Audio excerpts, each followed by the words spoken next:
Gimana Bang? Mau dilanjut atau mau curhat-curhatan ini? Yang pada kesimpulannya Pak, saya katakan begini lanjut Pak. kawan. Ya oke. Pada kesimpulannya saya katakan begini. Agama Kristen itu 2000 tahun lebih sudah 2000 tahun tidak ada pengakuan dari sumber. Yesus tidak pernah mengakui Kristen. Bahkan otoritas Yahudi tidak pernah menganggap Kristen itu bagian daripada pengajaran mereka selain daripada Abu Dazarah. Kita ketawa ini. Ustaz, Ya, jangan membodohi umat lah. sekarang Jangan begini, begitu. begini kawan. Boleh ndak saya diajarin siapa nama rabi Yahudi yang datang ke Indonesia mengajarkan agama Kristen? Silakan. Sudah, itu rabi apa Oh, jeder satu pertanyaan langsung pingsan. Itu aja Jawab, dulu. jawab. Itu aja dulu, Bang. Siapa nama rabi Yahudi yang praktisi Torah yang datang ke Indonesia mengajarkan agama Kristen? Entah itu di Toraja, entah itu di Medan, entah itu di Manado, entah itu di Papua, entah itu di Flores atau di Ambon. Siapa nama rabi Yahudi tersebut?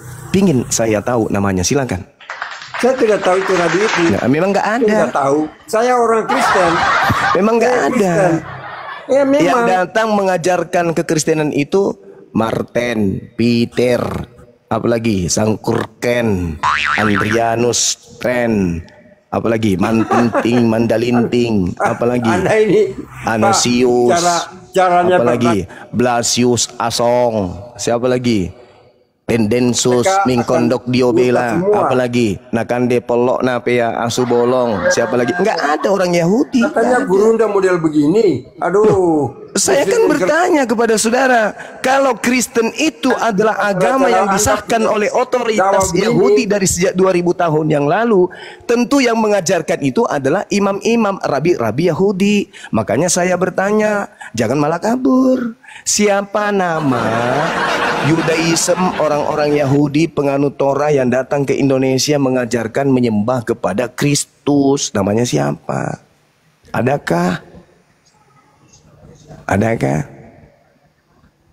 Misalnya Zakaria bin Yakub atau Humairah bin Natali atau apapun itu. Nah, ini yang muncul yang mengajar Peter, Markus, Tandi Linting, Edis Sidabutar, Cangkuling, Kalonjing, Popo, Labuto, Pit Daulu, Kak Blama, Kardoba, Kaktus, Arunus, Hercules, Petrus, Flowers.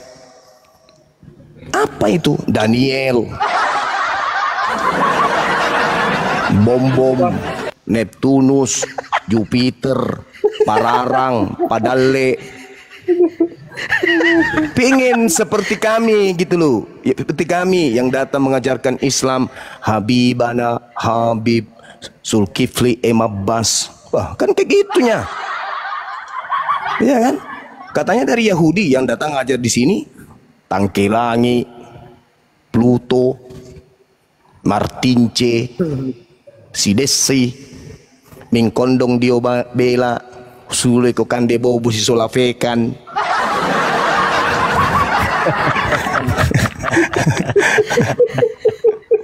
Maaf ini kita berbicara mengenai kebenaran ya.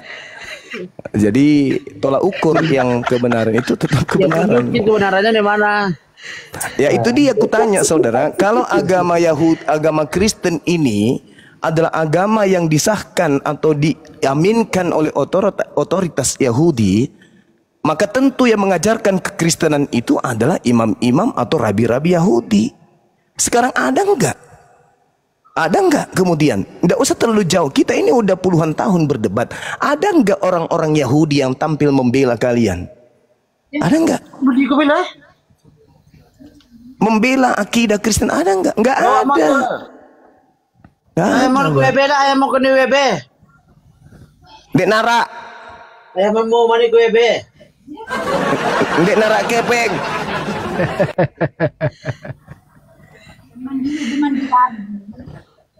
Daniel, selamat pagi. Selamat pagi. Ya, Islam apa Kristen? Assalamualaikum. Ya. Islam, alhamdulillah Islam, alhamdulillah. Mati aja.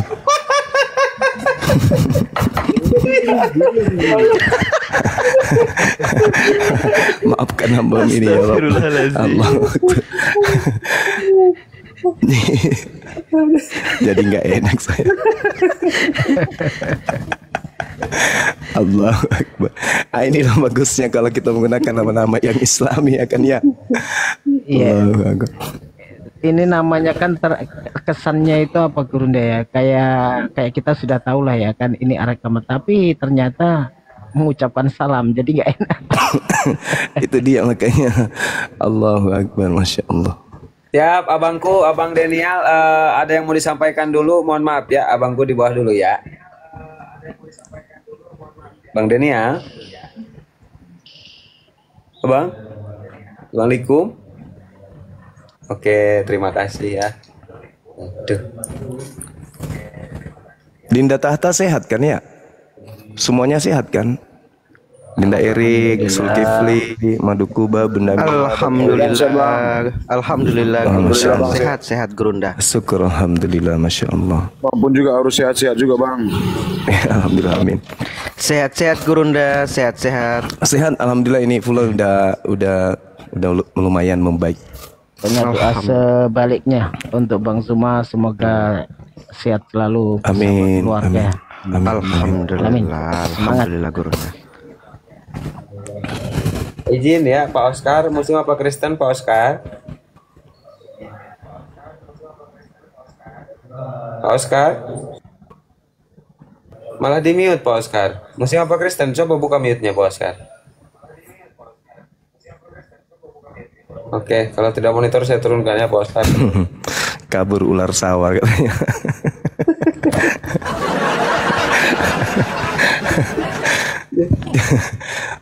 Teman-teman di YouTube, sorry ya, kunci birunya ditarik dulu karena banyak penyusup yang masuk. Iya. Untuk sementara yang beda warna itu warna hijau itu yang bagus tuh. Rahmatia Ali. Bagus yang kayak gitunya. Oke, lanjut. Silakan. Siap Gurundaku, dan Gurunda ini juga Afwan mungkin ya, kalau Gurunda ini luar biasa kan. Saya kebetulan Gurunda alhamdulillah baru buat channel YouTube, minta dukungannya juga dari semuanya ikhwan fillah ya, baru berapa minggu lah. Nama YouTube-nya apa? Hantu Api bukan? Abuya Strong Life Gurunda. Oh iya, masya Allah. Hantu Api. Masya Allah. Silakan teman-teman yang ada di channel-channel yang ada yang berafiliasi dengan Zulkifli Mabas dan juga para apologet untuk mensubscribe channel guru kita Adinda Abuya. Nama channelnya tadi apa? Hantu Api? Bukan? Abuya Strong Life. Nah, Abuya Strong Life. Masya Allah. Silakan teman-teman. Kalau Gurunda juga Hantu api. mungkin apa ya? Abuya ini memang coba mau Pak dosen naik Pak dosen. Pak dosen seorang Kristen ini pasti akademis nih diskusinya, coba Pak dosen. Mantap. Aduh.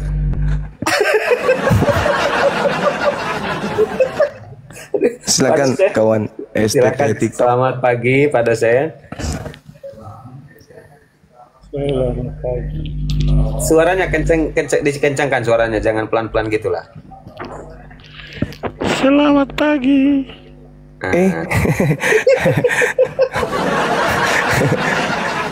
Masih ke bawah-bawah tadi malam ini kayaknya. Pulang subuh ya, Bang? Iya. Oh, kodong. Banyak yang minta gratis, Bang, tadi subuh. Kok Tadi tambah malam. parah ini Bang Zuma ini. Apa ini? Pas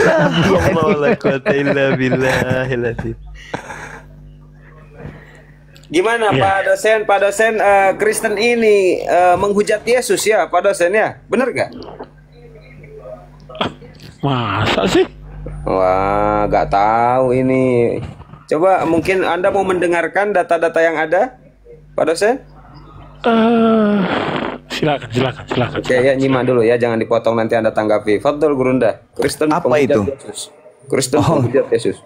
Oh iya. Sebenarnya Kristen itu ini bahasanya bukan menghujat Yesus, bukan. Hanya saja Kristen ini tidak mendudukkan Yesus ini pada porsi yang seharusnya. Seibarat Yesus ini kemudian hanya seorang nabi, seorang rasul,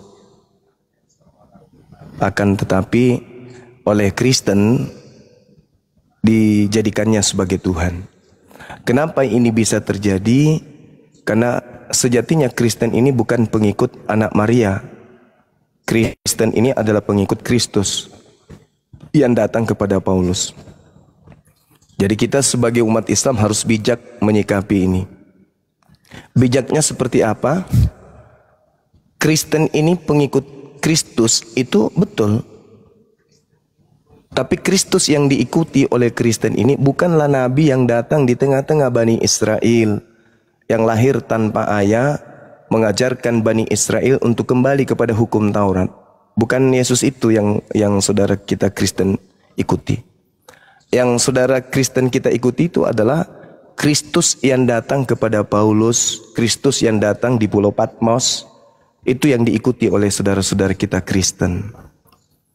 Jadi tugas kita hanya menyadarkan saja bahwa yang Kristen ikuti ini memang Kristus, tetapi bukan anak Maria, bukan Mesias yang datang kemudian kepada Bani Israel, tetapi Kristus yang datang kepada Paulus, yang membimbing Paulus mengajarkan dirinya untuk disembah kepada non-Israel.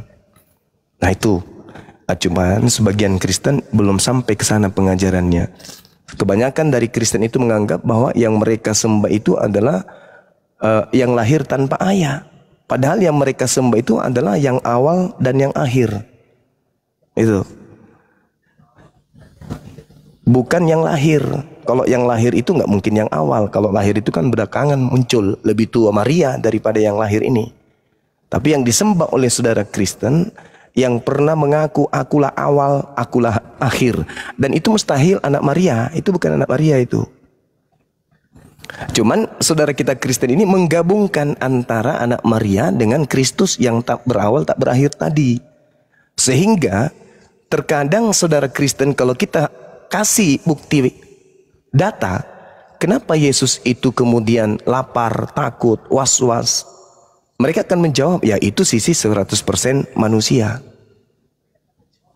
Nah, kenapa kemudian mereka sembah? Karena Yesus memiliki keilahian. Jadi dua oknum ini, dua Yesus yang berbeda ini mereka gabung menjadi satu. Padahal Yesus yang datang kepada Bani Israel mengajarkan hikmat Injil kepada mereka itu berbeda dengan Yesus Kristus yang datang kepada Paulus yang kemudian menjanjikan keselamatan kepada non-Israel. Itu adalah dua oknum yang berbeda. Silakan. Silakan Pak dosen, coba dibuka mute-nya, silakan. Ingat, akademis, Anda dosen, jangan malu-maluin. Silakan, lanjut. Kita komparasi dulu dalil yang diambil itu dari Kisah Rasul pasal 9 dengan ayat yang ke-20-nya. Coba bantu host untuk menampilkannya. Ih, minta bantuan, nggak mau ah. Ya udah. Kalau nggak mau, coba besarkan saya, biar saya buka datanya. Iya, silakan Bang.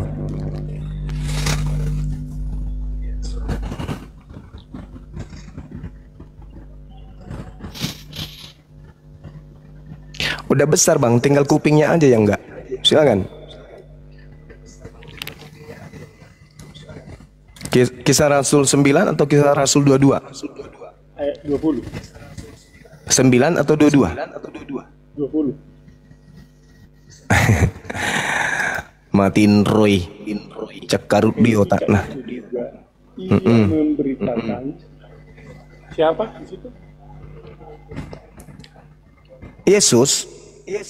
Ayo, berarti ini satu cerita dengan yang di atas ayat 9. Iya betul. Tapi yang menjadi pelaku siapa di situ Bang? Pelaku yang menceritakan tentang Yesus itu siapa? Coba baca mundur di data di 19-nya. Di 19-nya siapa yang ngajarin? Saulus kan? Itu yang ngajari. Saulus bang. Saulus bang. Nah, ini contohnya nih. Ini contohnya nih. Ini. Saulus kan? Tuh Saulus. Jelas kan? Saulus bang. Iya. Iya betul. Saulus yang mengajarkan. Berarti yang di Maria ini juga kan ini disebutkan. Siapa?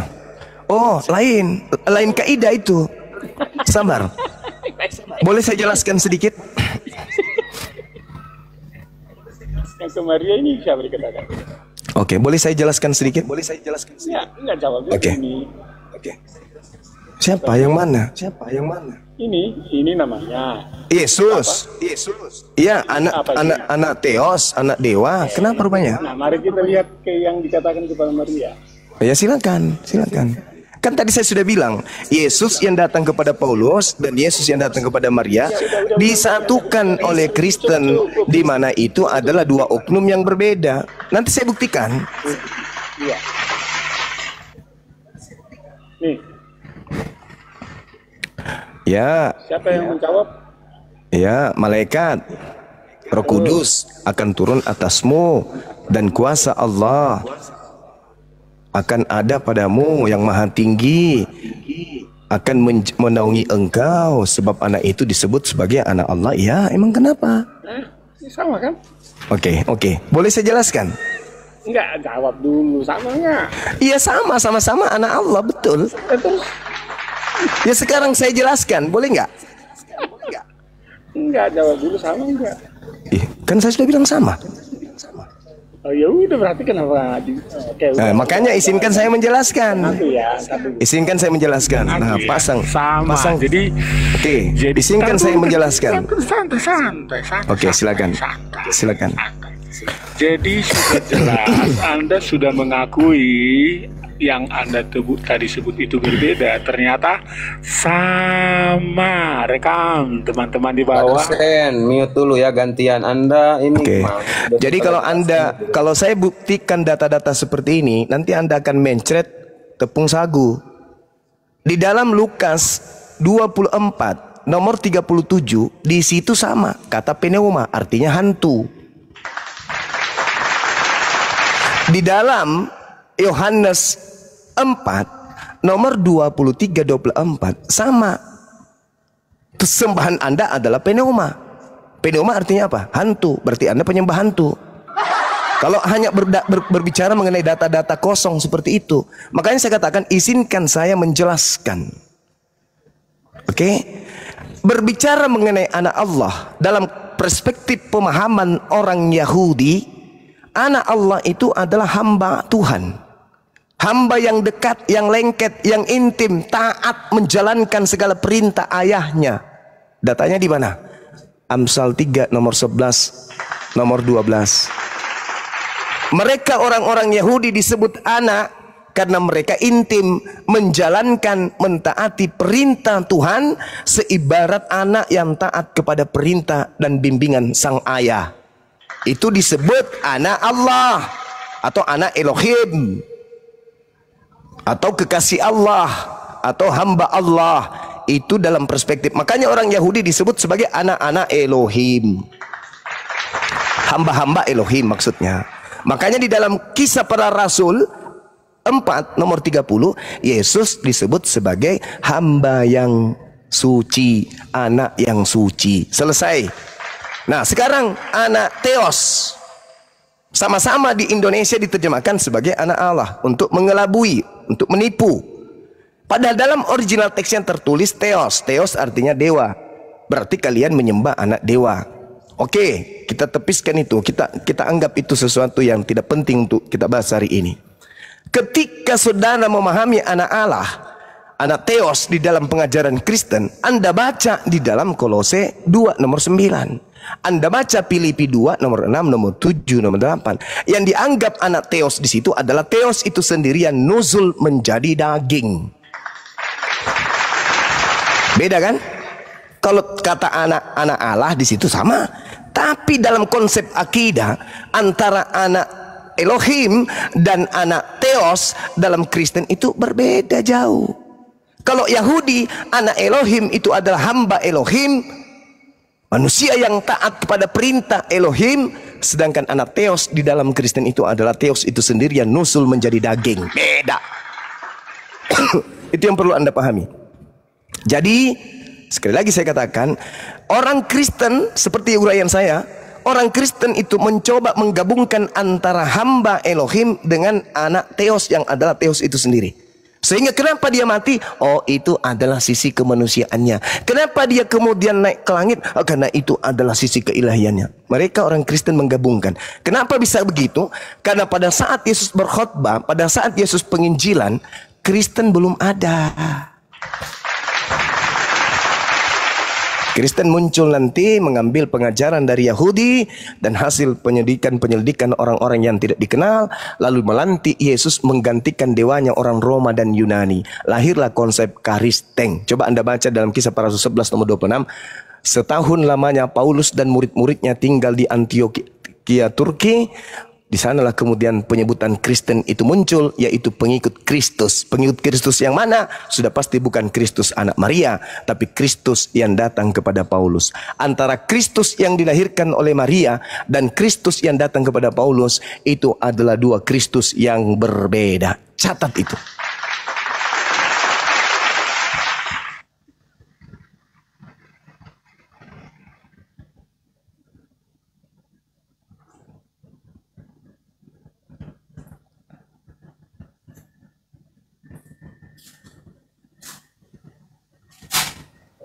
Pak dosen nangis, pingsan. Pak dosen. Nggak perlu lagi Demikian Bang tanggapannya. Zuma. Burunda, Karena dia udah- mengapa bisa udah demikian? Memang ada Kristus yang palsu, Bang Zuma. Sebentar dulu. Ada di Saya tidak boleh banyak ngomong lagi karena dia sudah akui tadi. Jadi udah selesai. Mau ngomong apa kayak berbusa kan dia udah akui. Aduh ketawa. Udah selesai. Siapa ketawa ini? Nangis apa ketawa? Jangan nangis. Dosen gimana sih? Ayo Udah diakui. ditanggapi, oi.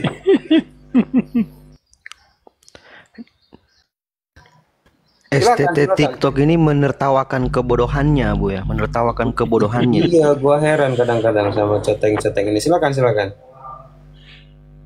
Udah diakui tadi mau ngomong apa lagi? Udah diakui sama dia, udah kejebak dia tadi. Terseret dengan limbah dialog kecerdasan Bukan saya. kejebak. Enggak apa-apa. Yesus Anda sebut anak Elohim, yang Anda sembah juga Anda sebut anak Elohim. Silakan aja. Tapi itu hanya remah-remah bagi kami. Karena saya paham dalil. Kan saya sudah menjelaskan. Oh, ternyata Kristen salah paham terhadap itu. Yang disebut anak Elohim adalah orang yang taat menjalankan didikan Tuhan selayaknya ayah mendidik anak-anaknya. Ya, selesaikan? Kan justru dengan cara Anda berdiskusi seperti ini, itu akan menyakitkan hati Kristen yang lain. Karena ternyata Anda sebagai seorang dosen STT tidak sanggup kemudian membantah relaksasi terhadap pemahaman dua kata anak Tuhan atau anak dewa, anak Elohim secara alkitabiah atau secara akademik. Yang Anda pertontonkan yang penting dia sudah mengakui. Ya sama, pneuma itu hantu, pneuma itu roh. Anda penyembah hantu berarti kan gitu. Makanya Yesus mengentaskan pengajaran kepada muridnya. Kasihi Tuhan itu dengan akal, bukan doktrin pembodohan, bukan. Itulah manfaatnya kemudian adanya komal-komal diskusi antar agama, supaya jemaat-jemaat kita itu bisa tercerahkan dari dua sisi. Yang Kristen semakin taat ke kekristenannya bila mana wakil Kristen itu mampu secara naluri, akal sehat dan pewahyuan menjelaskan tentang konsep kekristenan. Begitu juga umat Islam akan semakin kuat Islamnya ketika kemudian ternyata serangan-serangan bertubi-tubi dari Kristen tentang Islam itu bisa dengan mudah dipecahkan permasalahannya. Nah, fakta kemudian di panggung diskusi tak ada Kristen yang mampu kemudian menjelaskan dan mempertahankan serangan-serangan yang justru serangan itu secara membabi buta menghantam dari sisi Bible terhadap Bible itu sendiri. Ini celaka ini. maka pantas saja kemudian kesimpulan kenapa umat Indonesia, kenapa umat manusia, khususnya rakyat Indonesia sebelum Indonesia merdeka lebih memilih Islam daripada agama Kristen. Kesimpulan awal dan akhir daripada jawabannya adalah karena Islam rasional, sedangkan Kristen irasional. Sedangkan untuk memilih antara hak batil, benar salah, akal patokannya, bukan iman. Iman itu urusan kedua. Iman itu bisa bertumbuh dengan akal yang sehat, dan iman itu bisa mati karena matinya akal manusia. Sederhana bukan? Kristen bertolak tumpuh kepada Yahudi. Yahudi menyajikan materi. Yahudi menyajikan kemudian kisi-kisi. Ada referensi di sana tentang bertuhan, tentang beragama, tentang berkeyakinan, tentang berkitab suci. Yahudi memberikan itu kisi-kisinya, referensinya, daftar pustakanya. Yahudi pasang badan untuk itu. Colokonya, karena Kristen mengaku berdasar dari sana, tapi melahirkan satu konsep yang tidak kemudian dientaskan dari pengajaran kisi yang muncul di tengah-tengah Bani Israel. Justru nih, yang mengherankan adalah adanya kekompakan antara konsep berakidah antara Islam dan Yahudi, sedangkan Islam tidak menggunakan kitabnya orang Yahudi dan tidak pernah mengatakan bahwa keselamatan itu muncul dari sana. Hanya Islam mengakui bahwa Allah pencipta langit dan bumi memang pernah bersama dengan mereka. Mereka dulunya adalah bangsa pilihan. Inni ma'akum, kata pencipta langit dan bumi. Tapi pengingkaran, tegar tengkuk, mereka membuang kemudian firman Tuhan ke belakang. Lalu mereka ego, sombong di hadapan Tuhan. Mereka menganggap dirinya bangsa pilihan sehingga semuanya jadi kecil. Dia merasa backingan mereka adalah Tuhan, sehingga mereka sombong, ponga dan seterusnya. Sampai mereka kebablasan, hukum Tuhan pun dilawan. Bahkan dalam kitab Taurat sendiri Musa mengatakan, sedangkan aku masih ada di tengah-tengah kalian, kalian sudah menampakkan kecongkakan, ketegar tengkukan kalian kepada pencipta langit dan bumi. Apalagi nanti setelah aku tak ada. Itu kata Nabi Musa. Makanya dalam Al-Quran dikatakan, lima tu'zunani wa qad ta'lamuna anni rasulullahi ilaikum.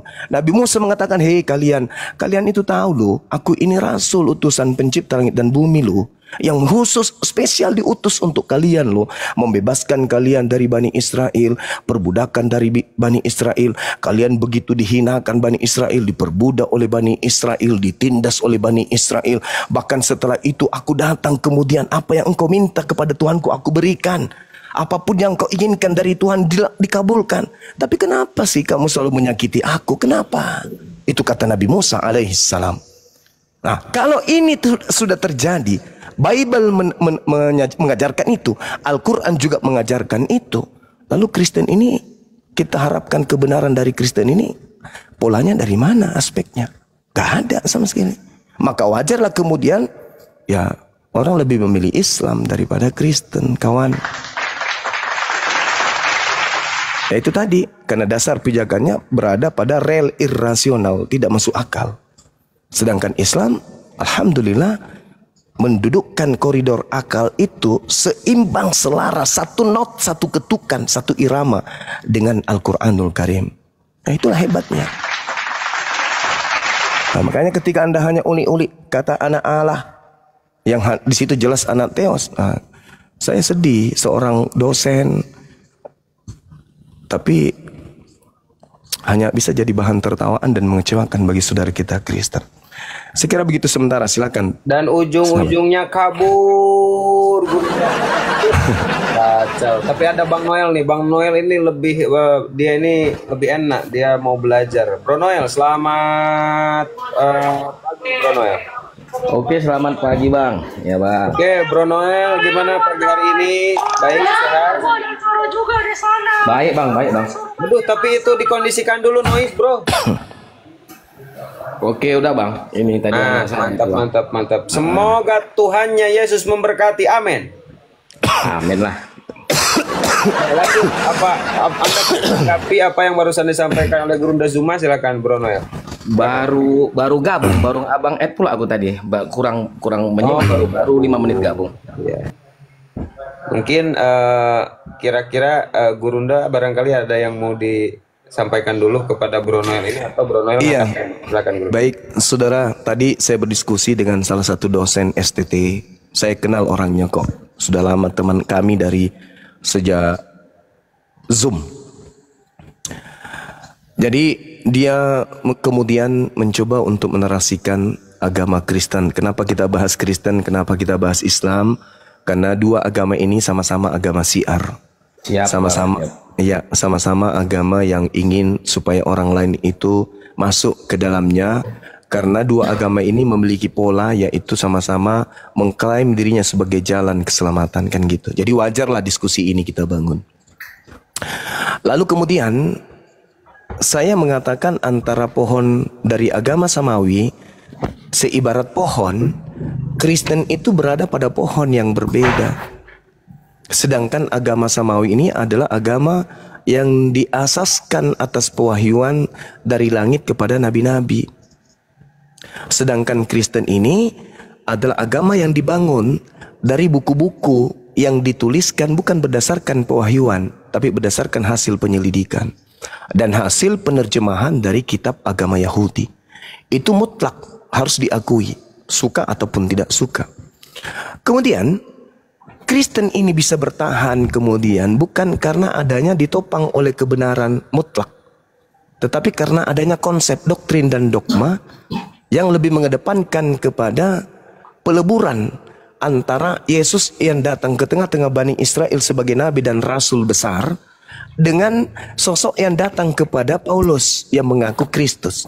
Melebur menjadi satu sehingga menyatukan dua individu atau dua pribadi yang berbeda. Satu nabi, satu Kristus. Dijadikan menjadi satu, lahirlah konsep bertuhan di dalam agama Kristen. Maka Kristen disebut pengikut Kristus. Siapa yang diikuti? Kristus. Kristus yang mana? Yang datang kepada Paulus, bukan Kristus yang datang kepada Bani Israel.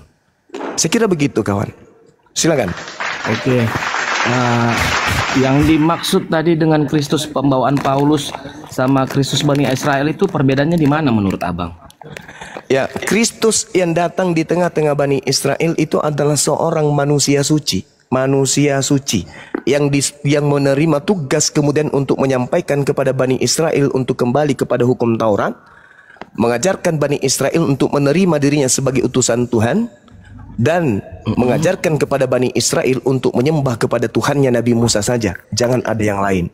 Sedangkan Kristus yang datang kepada Paulus adalah sosok yang menginginkan dirinya untuk diibadahi, untuk dituhankan, untuk diikuti, untuk dijadikan sebagai dirinya itu sebagai sembahan, yang datang kemudian dalam rupa Yesus, mati di atas salib untuk menebus dosa-dosa non-Yahudi. Padahal Yesus datang di tengah-tengah Bani Israel yang nabi, datang untuk mengajak mereka kembali kepada hukum Taurat dan mengajak mereka kemudian untuk melakukan apa yang diperintahkan Elohim kepada Bani Israel. Sangat jauh berbeda dengan Kristus yang datang kepada Paulus ini. Seperti itu, saudara. Silakan. Oh ya, siap. Kalau boleh tahu, Bang, data Kristus, data dari Alkitab bahwasanya Kristus itu dua perbedaan Kristus untuk Bani Israel dan Paulus, di mana ayatnya, Bang? Oke, baik. Referensi ayatnya. Oke, baik. Silakan. Mungkin saya bisa ambil dari Matius 24 nomor 4 nomor 5. Waspadalah sebab banyak penyesat yang akan datang dengan memakai namaku dan berkata akulah Kristus. Dia akan menyesatkan banyak orang. Jadi Yesus, jadi Yesus dalam kurikulum pengajarannya sebagai guru kepada Bani Israel menasihati murid-muridnya Bani Israel agar waspada kepada Kristus palsu. Guru-guru palsu, benar. Kristus palsu yang akan datang mengajarkan dan menyesatkan banyak orang. Ini kawan, kalau Anda percaya ucapan Yesus ini, satu, Anda harus percaya bahwa itu ucapan Yesus kepada muridnya Bani Israel. Dua, Anda harus percaya bahwa datang setelahnya Kristus. Dan ketiga, Kristus ini memiliki banyak pengikut. Kalau Anda percaya dengan ucapan Yesus tadi, dia Kristus palsu penyesat akan memiliki banyak pengikut.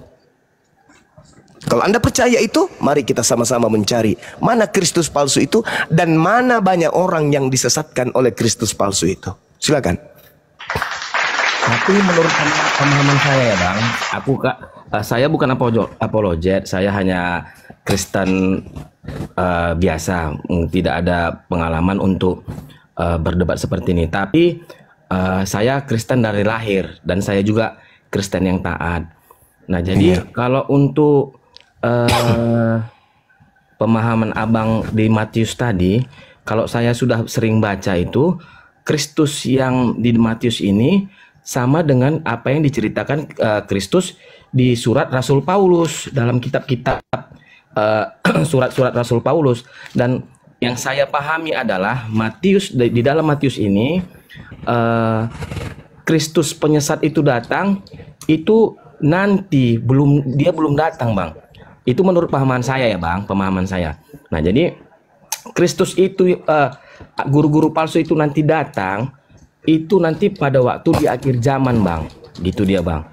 Dan dia juga sama seperti Kristus dapat menyembuhkan lagi, gitu dia semua Bang. Melakukan tanda-tanda ajaib, itu pemahaman saya Bang. Oke Bang. Baik saudara, kalau kita melihat di dalam Mazmur 58 data nomor 3, nomor 4. Di situ dikatakan bahwa penyesat itu memang sudah dipilih dari sejak dalam rahim ibunya. Penyesat nih. Berarti tidak menunggu akhir zaman. Kemudian Paulus sendiri mengaku bahwasanya dia dipilih dari sejak dalam rahim ibunya.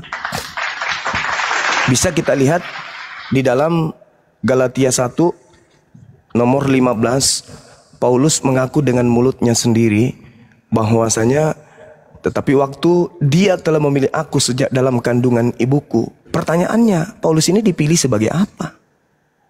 Kalau dia dipilih sebagai nabi, dipilih sebagai rasul, maka dialah pengawal paling tertop mengawal misi dakwah penginjilan Yesus di tengah-tengah Bani Israel. Tapi faktanya nol. Paulus justru membantai Yesus dan murid-muridnya. Jadi omong kosong apa yang Paulus kemudian uraikan? Aku dipilih dari sejak dalam kandungan ibuku. Sedangkan iblis pun dipilih dari sejak kandungan ibunya. Mazmur 58 nomor 3. Lalu kemudian ketika Anda melemparkan batu bahwasanya Kristus palsu itu dan datangnya di akhir zaman, itu kesiangan. Karena ini ucapan Yesus kepada orang yang hidup sesaman dengan dia. Bukan yang jauh ribuan tahun setelah dia, enggak. Yesus berbicara langsung kepada Bani Israel, murid-muridnya. Pihak kedua, Yesus pihak pertama, pihak kedua adalah muridnya. Yesus berbicara kepada pihak kedua. Waspadalah kepada penyesat, sebab akan banyak datang penyesat dengan memakai namaku dan berkata, akulah Kristus. Nah sekarang, ketika kita bertanya kepada Paulus, apakah kamu pernah bertemu dengan Yesus anak Maria?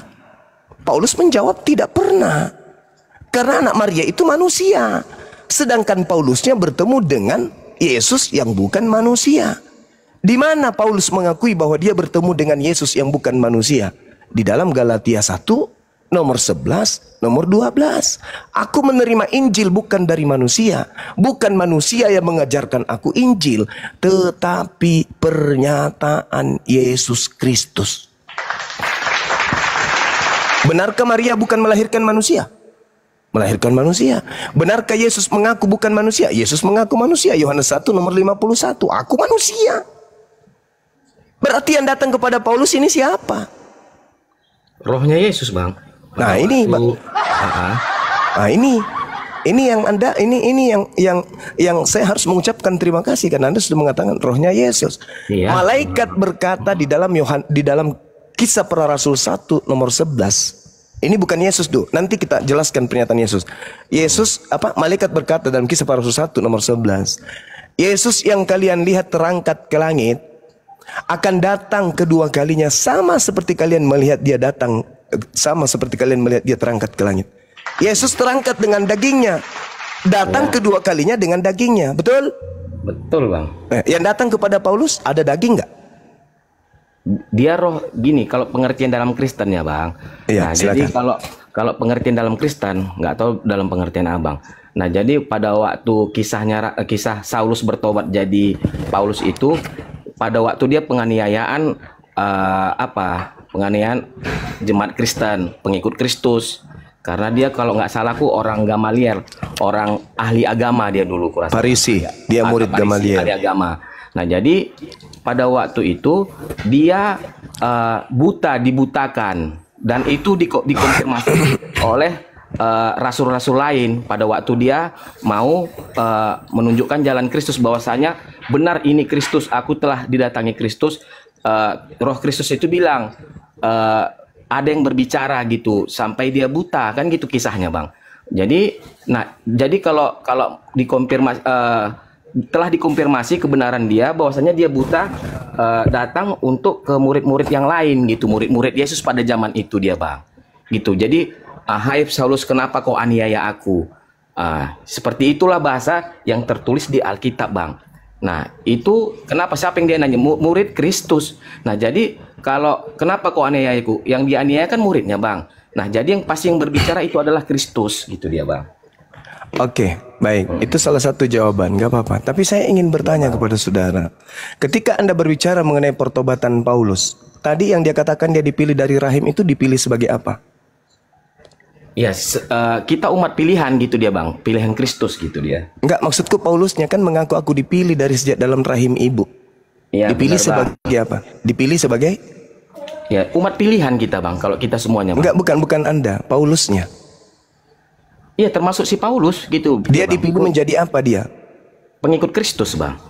Kalau pengikut Kristus, kenapa kemudian dia mengatakan bahwasanya dia dipilih untuk menjadi rasul? Untuk memberitakan kemudian tentang Yesus di dalam pengajarannya kepada non-Yahudi. Kalau itu terjadi benar, kenapa kemudian Yesus justru melarang murid-muridnya mengajarkan Injil kepada non-Yahudi? Matius 10 nomor 5 nomor 6, Yesus berpesan kepada ke-12 muridnya agar jangan ke bangsa lain, tetapi pergilah kepada domba yang hilang dari umat Israel. Kenapa berbeda dengan pengakuan Paulusnya? Aku diutus untuk non-Yahudi. Siapa yang mengutus? Kristus kan yang mengutusnya. Yang Ya, berupa benar, roh. Bang. Yang berupa roh. Ya, benar. Nah, itu dia masalahnya. Nah, sekarang kita kembali kepada pernyataan saudara yang mengatakan Paulus ini bertobat. Nah, kita lihat, Bung. Saya ingin bertanya nanti di ujung pernyataan saya. Ketika Yesus di dalam memberikan satu pernyataan ketika diminta oleh ahli Taurat dan orang Farisi, "Guru, berikanlah kami sebuah tanda." Yesus menjawab, "Angkatan jahat. Angkatan jahat ini minta satu tanda." Ingat dua kata, angkatan jahat. Angkatan jahat ini minta satu tanda, dan tidak akan diberikan satu tanda apapun selain tanda Yunus. Sebab seperti Yunus tinggal dalam perut ikan 3 hari 3 malam. Berarti hari ketiga Yunus keluar dari perut ikan. Demikian juga anak manusia akan keluar dari perut bumi 3 hari 3 malam.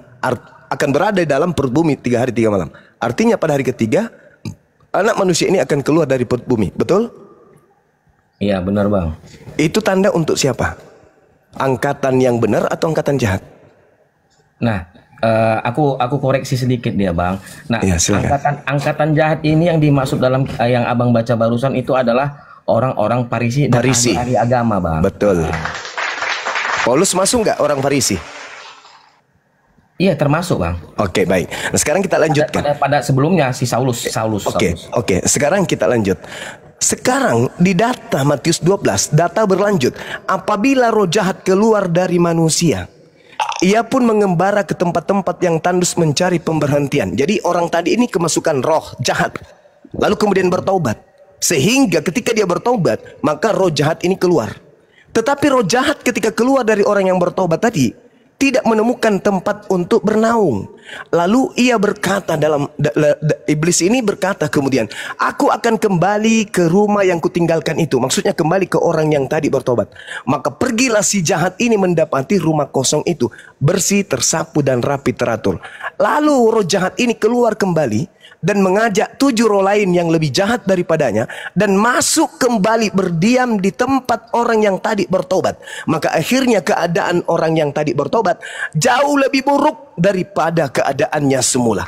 Demikian juga akan berlaku atas angkatan jahat ini. Saya ulang. Demikian juga akan berlaku atas angkatan jahat ini. Angkatan jahat adalah orang Farisi. Demikian juga yang akan berlaku terhadap angkatan jahat ini, akan orang Farisi ini. Artinya ada orang Farisi bertobat, lalu kemudian setelah bertobat keluar iblisnya, bukan untuk bertobat selamanya. Andai saja Paulus bertobat selamanya, maka dia akan kembali kepada hukum Taurat, tidak meninggalkan sedikit pun hukum Taurat. Kenapa? Harus kembali kepada hukum Tuhan. Tetapi si iblis yang keluar daripadanya, keluar bukan untuk supaya meninggalkan selamanya, bahkan keluar mau ngambil 7 iblis lainnya masuk bersama-sama ke dalam tubuh yang bertobat tadi, sehingga jauh lebih jahat daripada yang sebelumnya.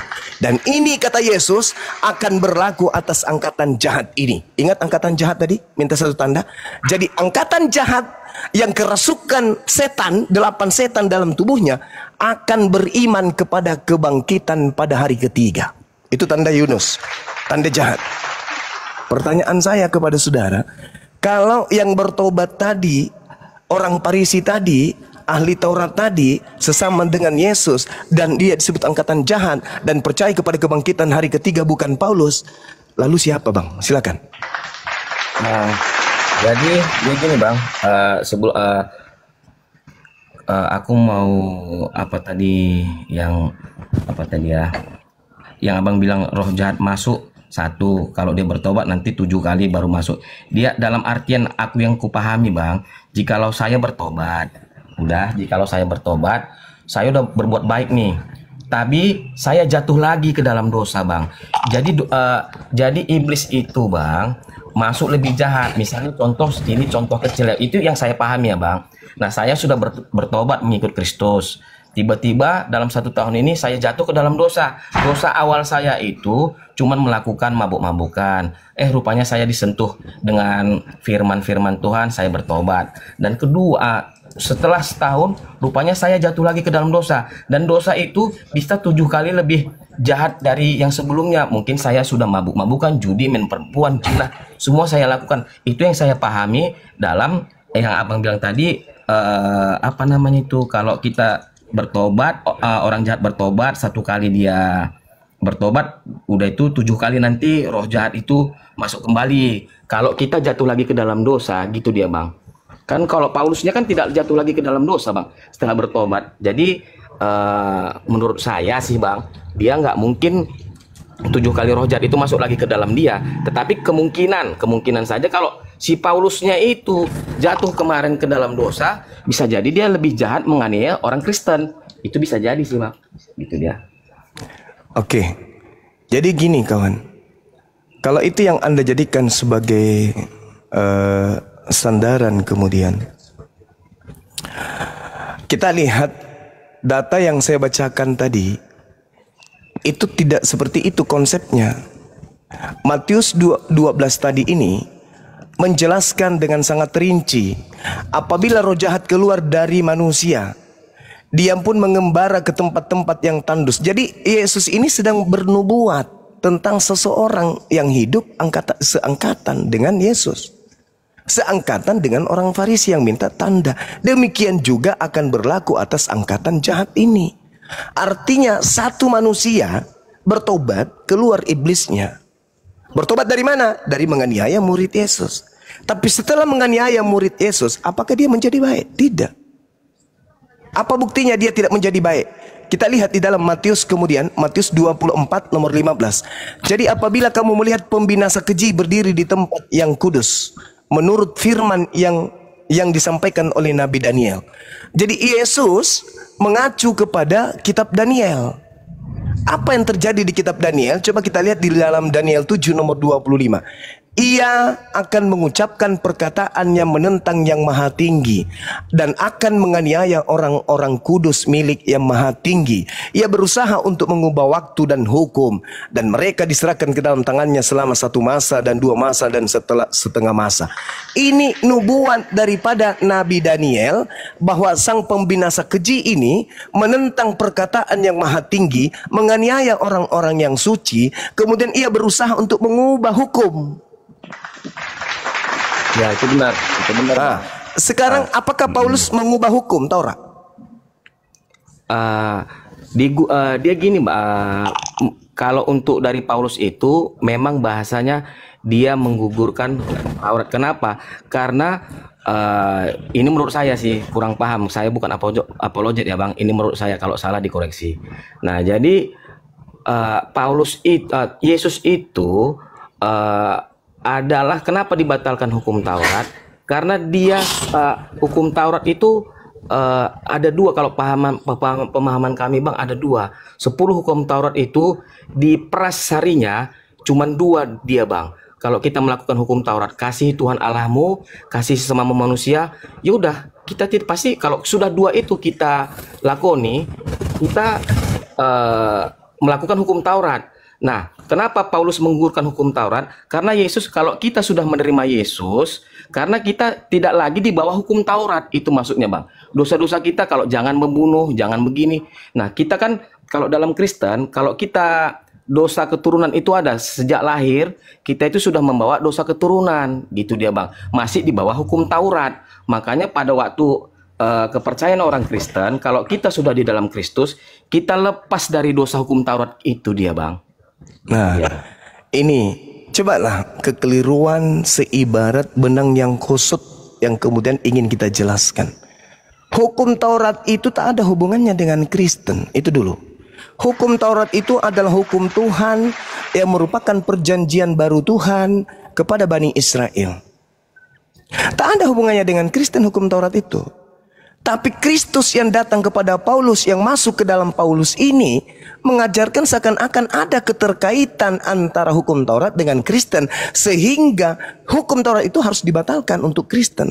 Kan lucu, Bang. Hukum Taurat nggak dibatalkan, Bang. Tapi dosa hukum Taurat itu yang kita dibatalkan di dalam Kristus, gitu sih, Bang. Di mana ada dosa di hukum Taurat? Siapa di antara orang Kristen yang mampu menunjukkan bahwa dalam hukum Taurat ada yang disebut dosa waris? Itu muncul nanti di Paulus, Roma 5 nomor 12. Tidak ada dalam pengajaran orang Yahudi dosa waris, itu nggak ada. Kecuali kalau Anda ingin menunjukkan kepada saya, silakan. Ada nggak dalam perjanjian lama kitabnya orang Yahudi ini dosa waris? Ada nggak, Bang?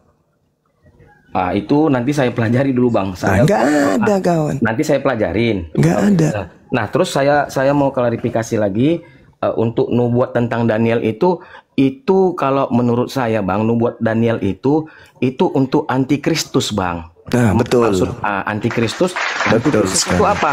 Kalau mungkin di Abang itu Dajjal mungkin, kalau nggak salah saya. Betul sekali. Nah, jadi nubuatan itu pada waktu pengangkatan dulu, Bang. Orang-orang percaya pada waktu Yesus itu dialah yang memerintah nanti Dajjal. Kalau kalian mungkin Dajjal itu nanti memerintah. Kalau di kami antikristus itu nanti yang memerintah dunia ini. Gitu 3,5 tahun kalau di dalam kami itu, kalau nggak salah, Bang. Oke, boleh saya tanggapi ya? Boleh, terkait Bang. dengan antikristus. Di dalam kitab saudara 2 Yohanes 1 nomor 7, siapakah penyesat itu? Siapakah penyesat? Dalam bahasa Yunaninya planos, pembohong, penipu. Siapakah pembohong, penipu, penyesat itu? Bukankah dia yang pergi ke seluruh dunia, yang tidak mengaku Yesus Kristus datang sebagai manusia? Saya ulang, itulah antikristus, itulah penyesat. 2 Yohanes 1 nomor 7. Siapakah penyesat itu? Bukankah dia yang pergi ke seluruh dunia, yang tidak mengaku Yesus Kristus datang sebagai manusia? Itulah penyesat, itulah si antikristus. Nah, mari kita bahas. Ya, benar, Bang. Anda tanya Paulus yang datang kepada saudara itu manusia atau bukan? Roh Yesus, roh Tuhan. Manusia atau bukan? Maksudnya gimana bang? Kan tadi antikristusnya jelas. Resep untuk mengetahui bahwa itu antikristus adalah mereka yang pergi ke seluruh dunia yang tidak mengaku Yesus datang sebagai manusia. Betul? Ulangin bang, gimana bang? 2 Yohanes 1 nomor 7. Siapakah antikristus itu? Bukankah antikristus itu adalah mereka yang pergi ke seluruh dunia yang tidak mengaku Yesus datang sebagai manusia? Itulah penyesat, itulah antikristus. Betul? Ayat 1 Yohanes 2 ayat 7. 2 Yohanes 1 nomor 7. Aku bacakan dulu ya bang. Ini Silakan. Sebab banyak penyesat telah muncul dan pergi ke seluruh dunia yang tidak mengaku bahwa Yesus Kristus telah datang sebagai manusia. Itulah Sebagai manusia. Itulah si penyesat dan antikristus. Oke. Nah, sekarang tanya Paulus. Paulus yang datang kepadamu manusia atau bukan? Korelasinya bukan di situ kalau untuk ayat ini bang. Loh, Menurut jelas saya. dong. Jelas dong. Kan yang datang, yang didatangi oleh oknum Yesus kan Paulus. Tanya Paulus. Iya, benar. Siapakah penyesat Roh itu? Yesus. Bukankah dia yang pergi ke seluruh dunia yang tidak mengaku Yesus datang sebagai manusia? Paulus di dalam Galatia 1 nomor 11 nomor 12 mengaku Yesus datang kepadanya bukan sebagai manusia. Jedar. Oke bang, aku mau tanggapin ya bang. Iya, silakan. 1 Yohanes 2 ayat 7 tadi ini aku baru baca. Nah, antikristus itu, si penyesat itu, dia tidak mengaku Yesus itu sebagai manusia.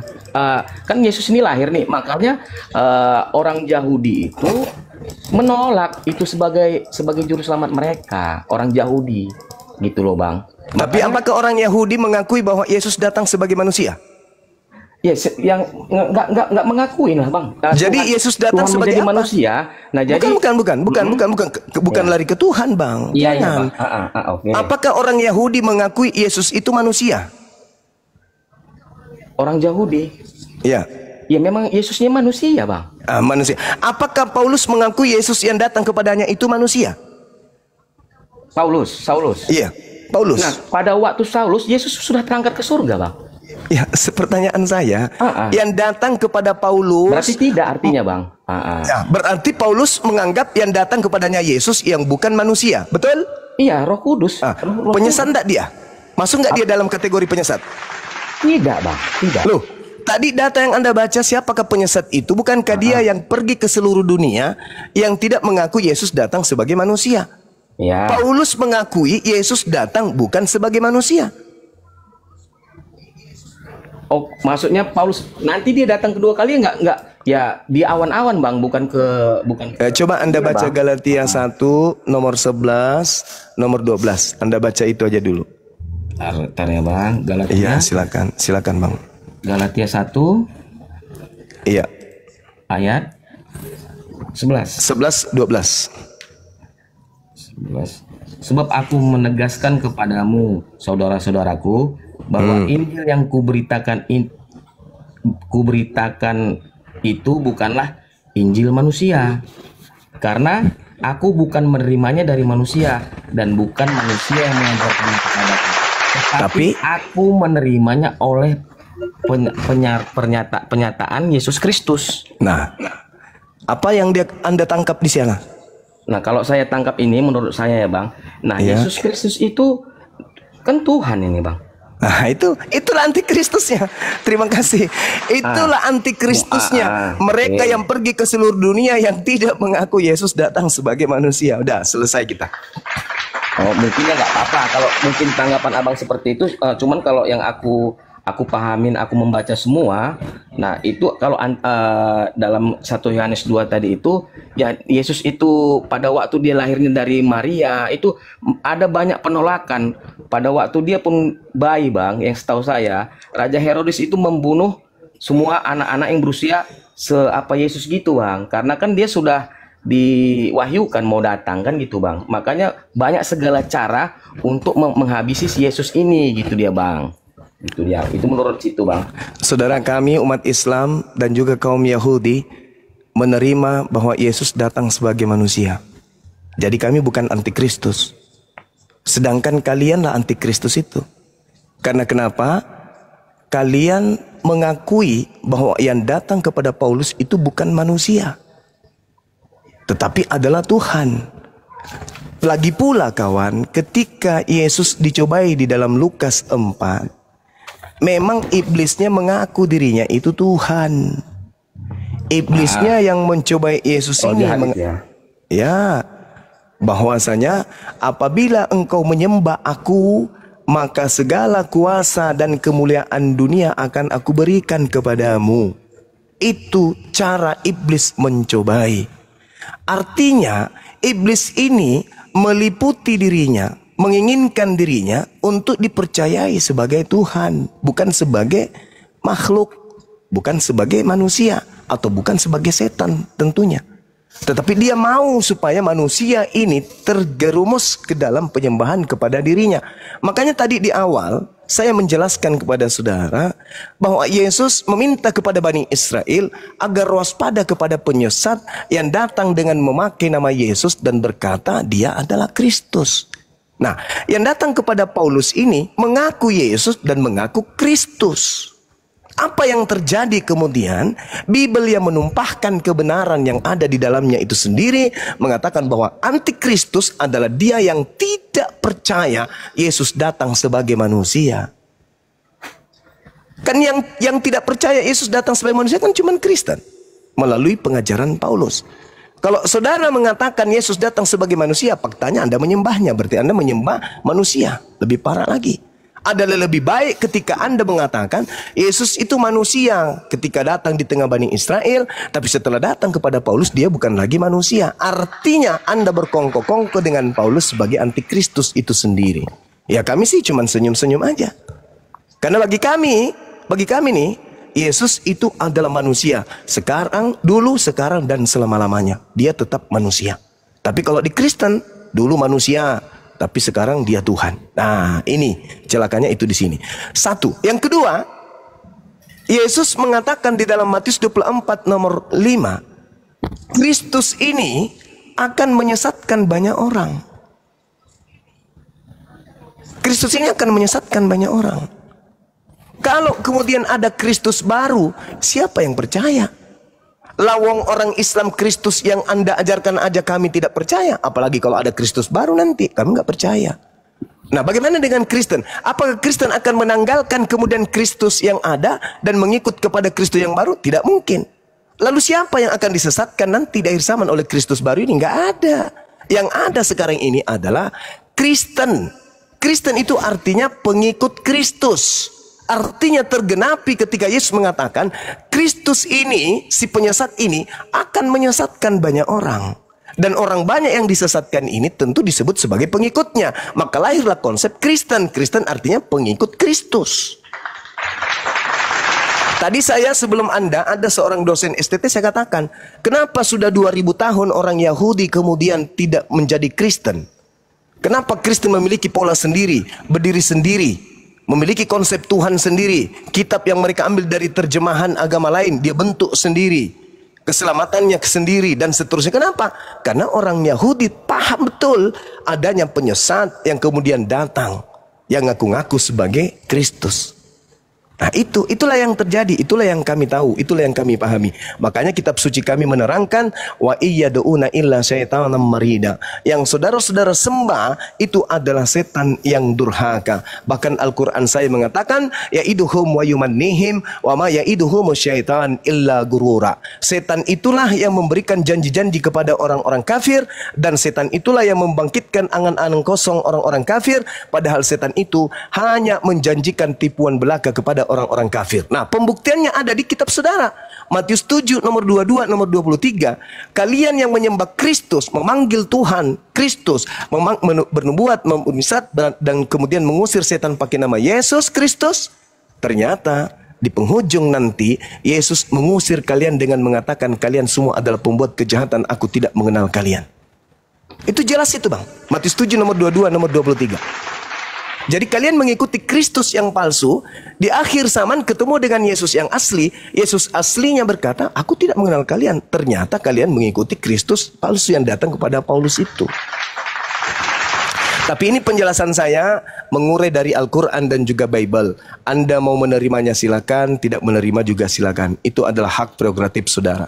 Silakan saya serahkan kepada forum. Oke, siap Bang. Yuk.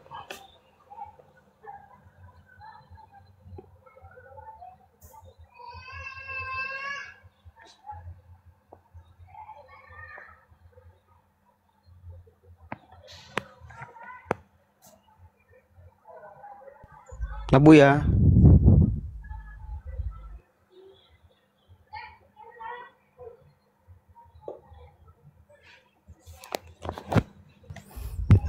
Assalamualaikum Bang Dewa, monitor. Kok sepi? Waalaikumsalam warahmatullahi wabarakatuh. Ya, Abu ya di mana ini? Silakan. Sengajar kali. Oke, Bang Noel. Jadi gimana Bang Noel? Ada tanggapan lagi? Tanggapannya gini Bang, tadi. Oke, silakan. Silakan. Karena terlalu panjang, aku nyatatnya tadi agak ribet. Nah, kalau aku mau nanggapin dengan Bang Juma tadi, kenapa orang Yahudi berbeda konsep dengan Kristen? Kenapa dibuat dengan cara tersendiri? Sementara orang Yahudi itu tidak mau mengakui Yesus itu sebagai Tuhan, kan gitu. Karena konsep orang Yahudi itu berbeda. Ahli-ahli Taurat itu kan dulu orang Israel itu kalau nggak salah dulu dikuasai oleh orang ahli-ahli agama, ahli Taurat. Nah, mereka tidak percaya bahwasanya Mesias itu Yesus Kristus, gitu dia. Pada zamannya itu, pada zaman Yesus. Karena yang anggapan mereka, kalau saya baca dari kitab saya, anggapan orang Yahudi ini Mesias nanti tuh dia akan membawa bangsa Israel itu superpower di dunia ini. Ternyata tidak. Mereka salah kaprah. Nah, sementara Yesus yang datang dari Maria itu membawa kerajaan surga, bukan kerajaan di dunia ini. Itu beda prinsip orang Yahudi sama Yesus, Bang. Makanya mereka menolak Yesus itu sebagai Mesias. Anggapan orang Yahudi sampai sekarang Mesias itu memang belum datang, kan gitu Bang. Karena dia menolak Yesus itu karena nggak masuk kriteria mereka Yesus yang lahir dari perut Maria itu sebagai Mesias menurut Yahudi, Bang. Karena superpower mereka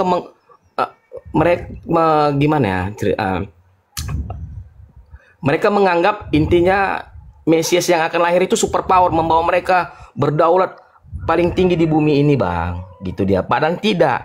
Kerajaan yang dibilang Mesias itu kerajaan yang akan datang, bukan di bumi, tetapi kerajaan yang di surga. Gitu dia, Bang. Itu saya rasa Bang sudah dijelaskan tadi sama Gurunda. Memang betul Bang, Mesias itu yang diurapi. Kan nggak mungkin Tuhan diurapi, ya kan? Jadi jelas Bang, tadi sudah dijelaskan sama Gurunda, sama Bang Zuma. Iya, itulah perbedaannya di situ, Bang. Kenapa aku kan menjawabnya, kenapa orang Kristen berbeda dengan prinsip orang Yahudi pada zaman itu, ahli-ahli Taurat. Gitu dia, Bang. Ya, justru itu Bang, Islam mengakui Mesias itu adalah nabi. Gitu. Nah, Kristen mengakuinya sebagai Tuhan. Jelas lah yang dikatakan sama Gurunda. Ya benar. Nah, ya benar. Kan? Kalau benar. Kalau di dalam Kristen, ya Yesus itu Tuhan, adalah Tuhan. Ya, itulah antikristus, Abang. Betul sudah dikatakan Gurunda itu. Kalau antikristus kan? Tadi aku belum dapat, Bang. Di situ belum dapat. Memang belum keterima. Ya baik. Oke, kenapa? Baik. Kenapa aku nggak terimanya pengikut Kristen itu antikristus? Karena memang dalam Kristen itu, Bang, diakui Trinitas, kan gitu. Dia kembali ke Trinitas. Yesus yang menjadi manusia. Nah, itu yang dipercaya oleh orang Kristen, gitu. Ya, baik. Sedikit sebelum ditanggapi sama Gurunda, Bang, bisa nggak Abang tunjukkan di dalam Bible, bahkan di dalam pengajaran Yesus membawa kata-kata Trinitas. Ada nggak kata-kata Trinitas itu? Oke, gini dia. Kalau Trinitas gini, bukan berarti Trinitas. Ada nggak baca Trinitas di situ? Dibilang enggak sih, Bang. Cuman gini dia. Pada waktu penciptaan, Tuhan bilang kan, aku menciptakan menurut gambar dan rupamu, kan gitu dia, Bang. Nah, yang saya pahami nih, Bang ya, Kejadian 1 ayat 26. berfirmanlah Allah, baiklah kita. Jadi mungkin nggak tahu di kitab yang lain ya. Kalau kami gini, kalau berfirmanlah Allah, baiklah kita menjadikan manusia menurut gambar dan rupa kita. Bukan saya katanya, saya berfirman, baik saya buat. Nah, dari sini baiklah kita menjadikan manusia menurut gambar dan rupa kita. Artinya kalau kita katanya itu Bang, lebih dari satu oknum Bang. Nah, berarti sekarang ini saya diciptakan ini, Adam diciptakan. Nah, yang saya tahu Bang, kita ini terdiri dari 3 unsur. Manusia, tubuh, roh dan jiwa. Sama seperti Allah kita sendiri. Karena kita Oke. Udah siap. Paham. Siap. Abang udah paham udah sampai situ kan? Baik. Silakan Guru. Itulah pemahaman saya gitu dia. Bang. Baik. Siap. Tahan di situ. Silakan Gurunda. Fadal.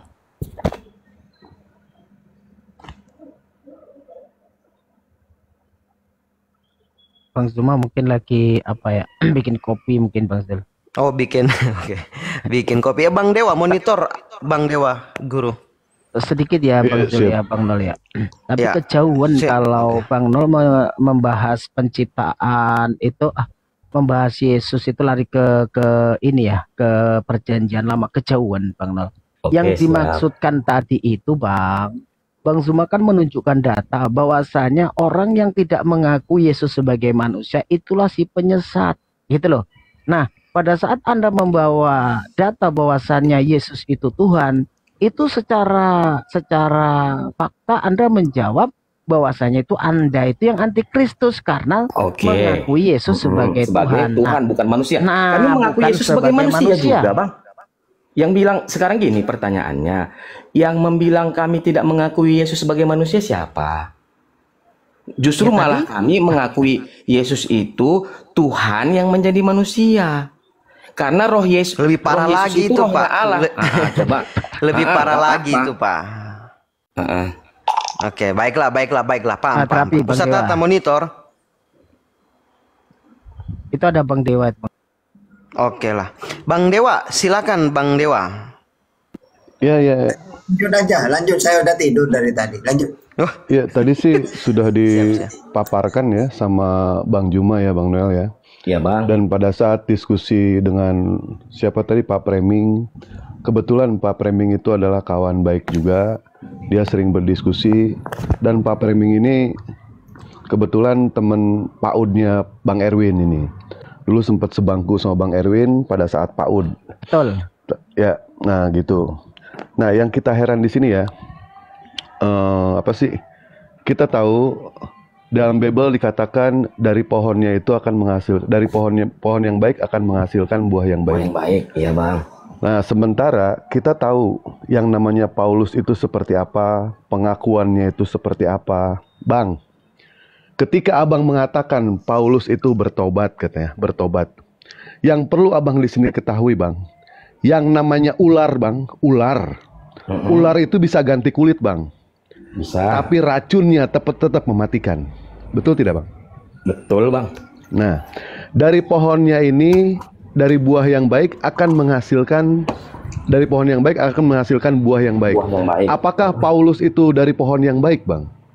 Sementara Paulus mengaku dirinya itu adalah pemuja kebodohan. Paulus manusia sadis. Paulus manusia kejam. Paulus manusia mengerikan. Bahkan dia mengaku kalau dia itu adalah seorang perampok dan pendusta. Itu Bang poinnya, Bang. Iya, Bang. Apakah ini jelas pohonnya itu tidak baik, Bang? Tidak baik. Tidak mungkin yang namanya menghasilkan buah yang baik. Kita nih, Bang ya, kita dalam pemilihan satu kepala desa atau presiden deh ya, presiden. Yang kita lihat adalah track recordnya, Bang. Mungkin Ya, tidak. benar. Yang namanya kita memilih presiden, memilih kepala desa, tetapi itu dari yang track recordnya itu buruk. Yang dulunya dia itu adalah perampok. Yang dulunya dia itu adalah penyesat. Yang dulunya dia itu adalah pemuja kebodohan. Bahkan dia sendiri adalah mengaku dia sendiri adalah seorang pembunuh, Bang. Mungkin tidak, Bang. Kita akan memilih pemimpin seperti itu, Bang. Mungkin tidak. Bang. Tidak. Begitupun Tuhan, Bang. Begitupun Tuhan. Tidak mungkin yang namanya Tuhan mau mengangkat seorang rasul sementara rasulnya itu track recordnya itu kurang baik. Maka dari itulah Paulus jelas di sini, pohon yang buruk hasilnya pasti akan buruk. Itu ditujukan kepada Paulus, Bang. Ditujukan kepada Paulus. Ketika Abang mengatakan Paulus itu kan bertobat. Nah, pertanyaannya, Bang, saya ikuti aja alur dari Abang ya. Ketika Paulus itu bertobat, ajaran apa yang diajarkan oleh Paulus, Bang? Ajaran apa? Ajaran Kristus, Apakah Bang. apakah Paulus mengajarkan tidak makan babi, Bang? Nah, kalau nanti kita bahas lagi babi, lain lagi konsepnya nanti dia, Bang. Kita pengajaran, Bang. Di sini pengajaran. Abang kan tadi mengatakan kepada kami kalau Paulus itu bertobat. Betul? Ya, betul. Nah, sekarang ketika Paulus itu bertobat, pengajaran apa yang diajarkan oleh Paulus kepada kekristenan, Bang? Pengajarannya apa? Pengajaran Kristus sendiri, Bang. Baik, pengajaran Kristus. Kristus itu disunat. Apakah Abang disunat? Kalau kebetulan tidak disunat saya, Bang. Nah, Bang, jadi yang diajarkan sama Yesus jelas bertentangan dengan apa yang diajarkan oleh Paulus. Ketika Abang mengatakan Paulus itu bertobat, ternyata ajarannya sama saja. Dia tidak mengajarkan yang namanya bersunat, dia tetap mengajarkan makan babi. Ini, Bang, coba Bang berpikir secara logika di situ, Bang. Nah, orang kalau bertobat, dia kembali kepada ajaran jalan Yesus. yang benar. Tetapi ternyata apa? Apakah Paulus itu kembali ke ajaran Yesus? Tidak, Bang. Tidak kembali. Ternyata yang dikatakan Abang dia itu bertobat itu dusta, Bang. Pengakuan dusta itu, Bang. Ya. Di situ poinnya, Bang. Ya. Terus yang tadi sudah dipaparkan sama Bang Juma, kalau misalkan yang antikristus itu adalah Yesus, yang tidak mengaku Yesus sebagai manusia.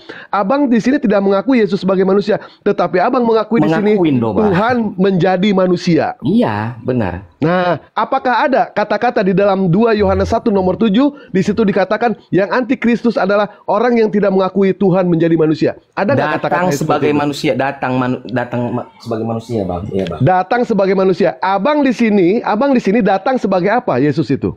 Tuhan yang menjadi manusia, betul? Nah, pada waktu dia diciptakan ayat itu kan, Bang, Yesus itu kan baru datang, Bang. Mereka banyak orang Yahudi nggak mengakunya. Itulah maksud ayat itu. Bang, kita ke Abang aja, Bang. Kita ke Abang, jangan ke orang Yahudi.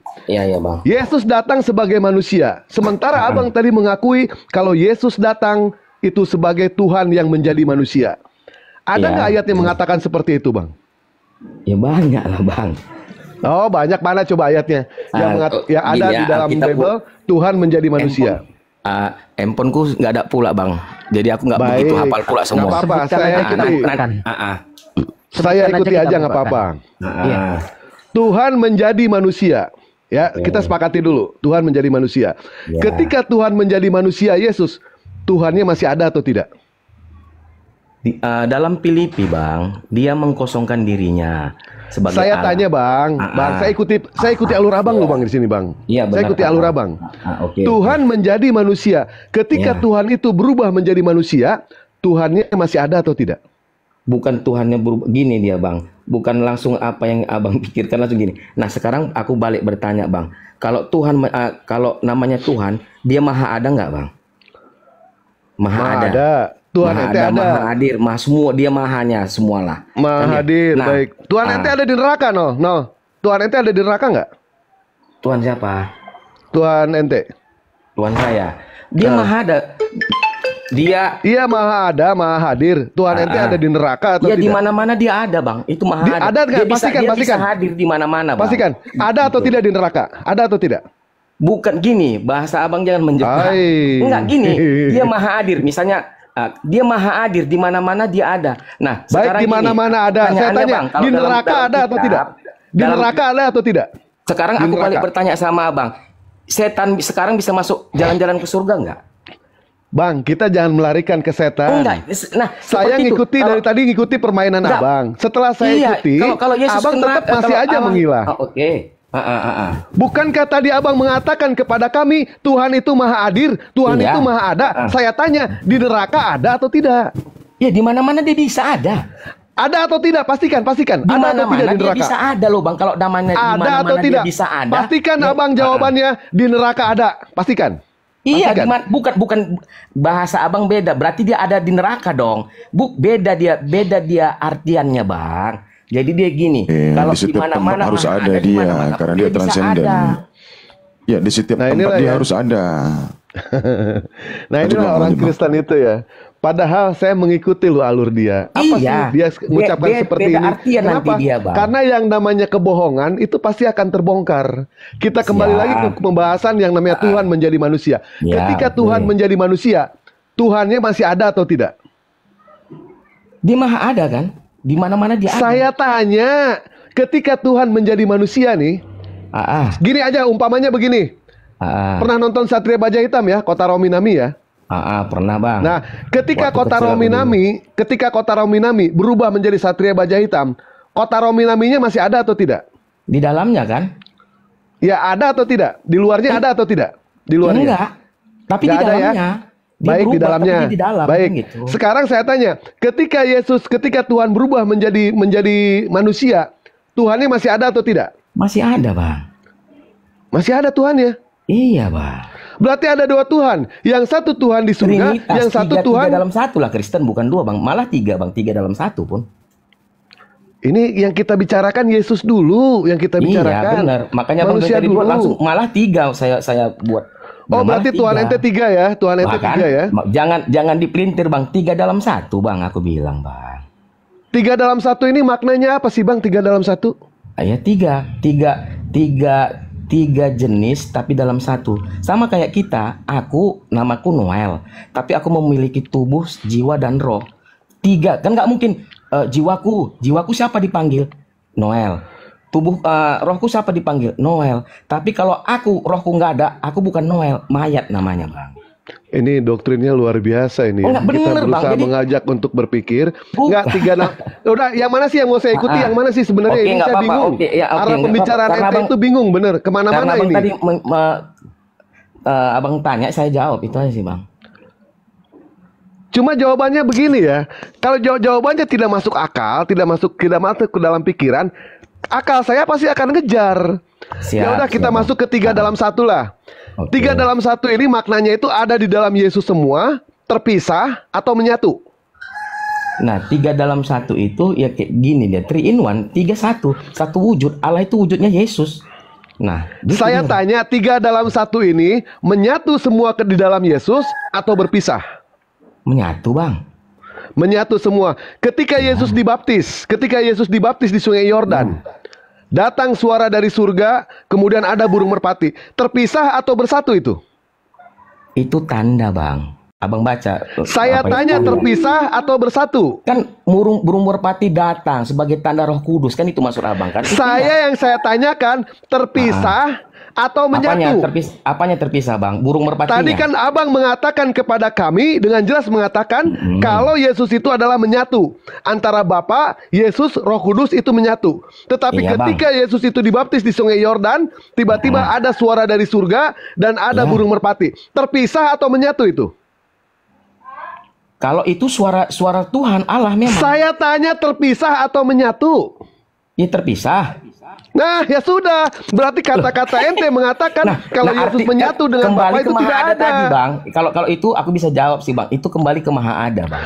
Ke Maha Ada. Baik, saya ikuti lagi. Saya ikuti lagi kembali ke Maha Ada. Iya. Berarti itu artinya terpisah ya. Pernyataan ente yang mengatakan bersatu itu salah ya. Ternyata mereka terpisah, betul? Salahnya enggak. Aduh, ya Allah ya Robi. Karena Tuhan Maha Ada, itu kembali ke konsep Tuhan Maha Ada tadi kan. Tuhan Maha Hadir nih. Di mana-mana ada. Tadi pernyataan Abang dari awal mengatakan kalau antara Bapa dan Roh Kudus dan Yesus itu menyatu, bersatu. Betul? Iya, bersatu. betul. Tetapi kenapa Roh-rohnya ketika iya. Yesus ini orang. Iya, Abu ya Bang. cari yang lain deh, Abu ya, cari yang lain. Cari yang lain aja.